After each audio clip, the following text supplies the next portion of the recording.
Good morning student, कैसे हैं आप लोग। लेसन नंबर 3 तक आपका कंप्लीट हो चुका था और मैं समझता हूँ आपको लेसन नंबर 3 तक ठीक प्रकार से समझ में आया होगा। कोई डाउट आपके माइंड में नहीं रहा होगा, लेकिन फिर भी अगर कोई डाउट आपके माइंड में रहा हो तो आप उसको क्लियर भी कर सकते हैं। आज हम पढ़ने जा रहे हैं लेसन नंबर 4, स्वतंत्रता और समानता।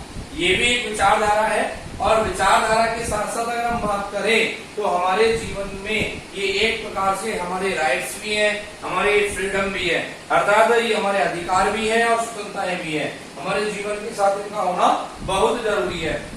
यहाँ पर हम टॉपिक दोनों लेंगे, लेकिन नंबर वाइज नंबर लेंगे। सबसे पहले हम यहाँ पर बात करेंगे स्वतंत्रता के बारे में। स्वतंत्रता क्या है? तो देखिए, स्वतंत्रता के बारे में अगर हम बात करें तो स्वतंत्रता शब्द जो है इसकी उत्पत्ति हुई है लीवर शब्द से।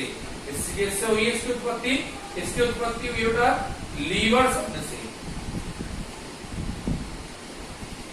लीवर शब्द से इसकी उत्पत्ति मानी जाती है और लिबर्टी हम जिसको बोलते हैं, लिबर्टी शब्द से इसकी उत्पत्ति हुई मुख्य रूप से, और लिबर्टी शब्द से इसकी उत्पत्ति होने के साथ इसको स्वतंत्रता का नाम दिया गया।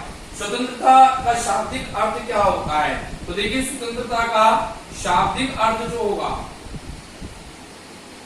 स्वतंत्रता का शाब्दिक अर्थ होगा बंधनों का अभाव,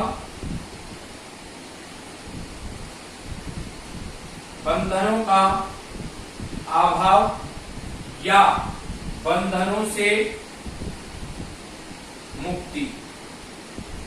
ये इसका शाब्दिक अर्थ होगा, बंधनों का अभाव या बंधनों से मुक्ति इसका शाब्दिक अर्थ है।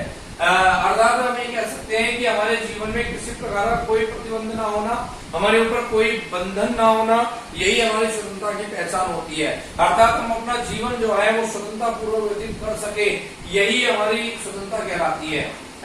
एक प्रकार से अगर हम इसकी परिभाषा की बात करें तो परिभाषा इसकी होती है कि व्यक्ति को जीवन जीने के लिए अनिवार्य व अपरिहार्य रूप से दिए जाने वाले जो अधिकार हैं, व्यक्ति को जीवन जीने के लिए अनिवार्य व अपरिहार्य रूप से दिए जाने वाले जो अधिकार है उसी को हम स्वतंत्रता का नाम देते हैं। अर्थात अगर हम बात करें स्वतंत्रता की तो स्वतंत्रता हमारे लिए, मानव जीवन के लिए बहुत ही महत्वपूर्ण तत्व है, बहुत महत्वपूर्ण गतिविधि है। अगर स्वतंत्रता हमें प्राप्त नहीं होगी तो हमारा जीवन जो है वो एक पशु की भांति व्यतीत होगा। जिस प्रकार से एक पशु अपना जीवन जीता है, यानी वो उसको किसी स्थान पर बांध दिया जाए तो वो घूम फिर तो सकता है, लेकिन इतना ही घूम फिर सकता है जितनी लंबी उसकी रस्सी होगी। और अगर इससे अधिक घूमने फिरने का प्रयास करेगा वो हिंसक हो जाएगा, रस्सी तोड़ेगा, उससे आपको भी नुकसान हो सकता है, उसको खुद को भी नुकसान हो सकता है। तो ठीक वही प्रक्रिया यहाँ पर अगर हम देखें तो स्वतंत्रता मानव के साथ भी जुड़ी हुई है। अगर मानव को स्वतंत्र नहीं छोड़ा जाएगा, उसके कार्य में किसी प्रकार का हस्तक्षेप किया जाएगा, उसको पूर्ण स्वतंत्रता के साथ उसको जीवन व्यतीत नहीं करने दिया जाएगा, तो ऐसी स्थिति में उस व्यक्ति का जीवन भी एक पशु की भांति हो जाएगा। यहाँ पर देखिए, बहुत सारे विद्वानों ने अपने विचारों के माध्यम से स्वतंत्रता को दर्शाने का प्रयास किया। जैसे हम बात करें यहाँ पर हेनरी मैन के द्वारा, रिची के द्वारा ये बताया गया कि स्वतंत्रता वह कार्य है जिसके अंतर्गत अगर व्यक्ति को नहीं दी जाती है वो स्वतंत्रता, तो उसका जीवन जो है वो एक पशु की भांति हो जाएगा। अर्थात विद्वान ऋषि का ये मानना है, उनका ये कहना है कि या तो मुझे स्वतंत्रता दे दीजिए या मृत्यु दे दीजिए। अर्थात मेरा जीवन बिना स्वतंत्रता के निरर्थक है, महत्वहीन है, अर्थात बिना स्वतंत्रता के जीवन व्यतीत नहीं कर सकता, ऐसा उनके द्वारा कहा गया। हम और कहीं न जाकर मोस्टली अगर हम बात करें बाल गंगाधर तिलक की, तो बाल गंगाधर तिलक ने भी अपने विचारों में स्वतंत्रता को दर्शाया है। उन्होंने कहा था कि स्वतंत्रता मेरा जन्मसिद्ध अधिकार है और इसे मैं लेकर रहूंगा। अर्थात उनका मानना है कि प्रत्येक व्यक्ति जब जन्म लेता है तो जन्म के साथ ही स्वतंत्रता प्रारंभ हो जाती है। प्रत्येक व्यक्ति जब जन्म लेता है तो जन्म के साथ ही उसकी स्वतंत्रता प्रारंभ हो जाती है, और अगर कोई व्यक्ति उसकी स्वतंत्रताओं को छीनता है, उसकी स्वतंत्रताओं का हनन करता है, तो ऐसी स्थिति में उसके जीवन जीने का कोई मतलब नहीं है, उसका जीवन जो है महत्वहीन हो जाता है। अर्थात बहुत से विचारों के द्वारा यहाँ पर समझाया गया कि स्वतंत्रता हमारे जीवन के लिए बहुत ही महत्वपूर्ण और आवश्यक कार्य होता है। बिना स्वतंत्रता के हम अपना जीवन यहाँ पर नहीं कर सकते। अब बात आती है यहाँ पर स्वतंत्रता के प्रकारों की।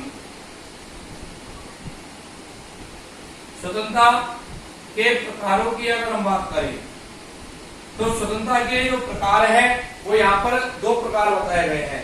एक तो है यहाँ पर स्वतंत्रता के जो दो प्रकार बताए गए हैं, उनमें आपको बताया गया दो प्रकार कौन कौन से हैं। पहला प्रकार है आपके प्रकार कहें या हम इसको विचार कहें, यहाँ पर जो विचार प्रस्तुत किए गए हैं स्वतंत्रता के, वो दो प्रकार के विचार प्रस्तुत किए गए हैं। एक विचार तो है आपका यहाँ पर बंधनों का अभाव, बंधनों का अभाव, और दूसरा विचार है यहाँ पर युक्ति युक्त बंधनों का होना, युक्ति युक्त बंधनों का होना। ये दो विचार यहाँ पर स्वतंत्रता के दिए गए। पहला है बंधनों का अभाव और दूसरा है युक्ति युक्त बंधनों का होना।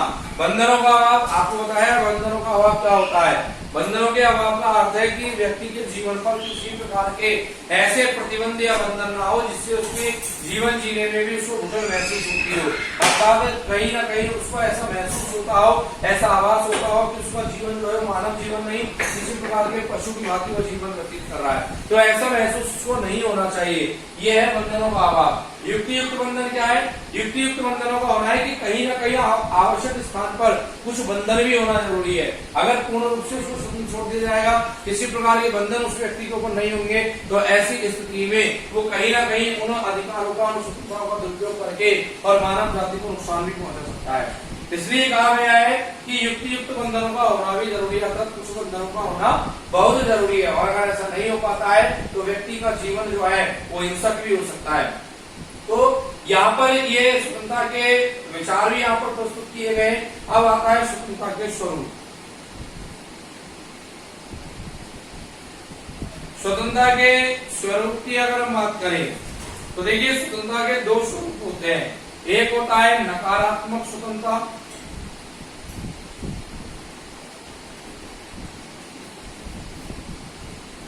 दूसरा होता है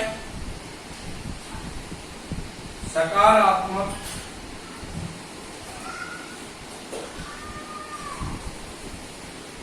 स्वतंत्रता। पहला है नकारात्मक स्वतंत्रता, दूसरा है सकारात्मक स्वतंत्रता। नकारात्मक स्वतंत्रता क्या है? देखिए नकारात्मक स्वतंत्रता होती है कि जब हम अपने कार्यों को कर रहे हैं और उन कार्यों को करते समय किसी भी व्यक्ति का कोई भी प्रकार का हस्तक्षेप होता है तो वो नकारात्मक स्वतंत्रता होती है। यानी कि कुछ ऐसे कार्य होते हैं, स्वतंत्रता होती है जिसमें अन्य किसी व्यक्ति का हस्तक्षेप होना ही राष्ट्र या हमारे मानव हित के लिए अच्छा हो पाता है, इसलिए उसको नकारात्मक स्वतंत्रता कहते हैं। सकारात्मक स्वतंत्रता क्या है कि किसी कार्य को करते समय किसी व्यक्ति का कोई हस्तक्षेप ना होना, किसी कार्य को करते समय किसी व्यक्ति का कोई हस्तक्षेप ना होना, ये सकारात्मक स्वतंत्रता है। अर्थात हम कार्यों को किए जा रहे हैं और उन कार्यों में कोई व्यक्ति हस्तक्षेप नहीं कर रहा है, हम अपने कार्य को स्वेच्छा से किए जा रहे हैं। अब चाहे उसमें दूसरों के ऊपर कोई भी प्रभाव पड़ रहा हो, दूसरों का कोई भी नुकसान हो रहा हो, क्षति पहुंच रही हो, तो ये सकारात्मक स्वतंत्रता कहलाएगी।